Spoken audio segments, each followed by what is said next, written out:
شاہ تار کا پیارا ہے یہ مشتاق عطاری.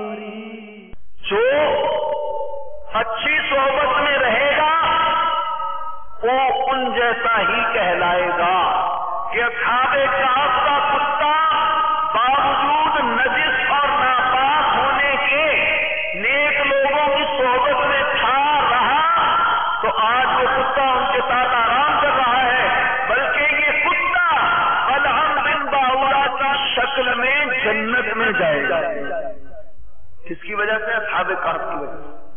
نیکوں کی صحبت میں رہا نا، نیکوں کی صحبت اختیار کی نا، اس لیے تو اس سے ہمیں اچھی صحبت کے فیض و برکات پتہ چلے کہ اچھی صحبت میں رہنے والا کتا بھی محروم نہیں رہتا. اور وہ کتا قرآن میں ہے وَكَلْبُهُمْ بَاسِطٌ ذِرَاعَيْهِ بِالْوَصِيدِ، وہ کتا غار کے دہانے پر اپنی کلائیاں پھیلائے بیٹھا ہے. اس آیت کے جز کو جو پڑھ لے اپنے پاس لکھ کے رکھے اس کو کتا نہیں کاٹے. کتا کاٹنے کے لیے بھاگے اس کو بآواز بلند پڑے، کتا انشاءاللہ وہیں رک جائے گا. اصحاب کہف کے نام میں اتنی تاکید کہ برکت کے لیے، گھر کی حفاظت کے لیے ان کے نام لکھ کے لگا دے، اس کے گھر میں برکت بھی ہوگی، اس کی حفاظت بھی ہوگی. اور پتہ نہیں کتنی تاثیریں ہیں ان کے ناموں میں. اور انہوں نے اللہ تعالیٰ سے دعا کی تھی ربنا آتنا من لدنک رحمۃ وہیئ لنا من امرنا رشدا. اے اللہ ہمیں اپنی رحمت عطا فرما اور ہمیں اپنے کرم سے صحیح راستہ عطا فرما.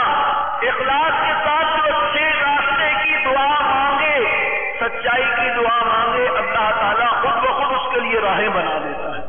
اللہ تعالیٰ نے کیسی راہیں بنا دی، اور ان کے واقعات کو، اس واقعے کو سب لوگوں کے لیے نشانی بنا دیا، نصیحت بنا دیا. تو سب سے پیاری بات جو اس میں ہمیں پتہ چلی وہ اچھوں کی صحبت والی. جو اچھوں کی صحبت اختیار کرتا ہے وہ اچھا ہو جاتا ہے. جیسوں کے درمیان جو اٹھے گا بیٹھے گا وہ ویسا ہی کہلائے گا. صلو علی الحبیب صلی اللہ تعالی علی محمد. مجھے اپنی اور ساری دنیا کے لوگوں کی اصلاح کی کوشش کرنی ہے.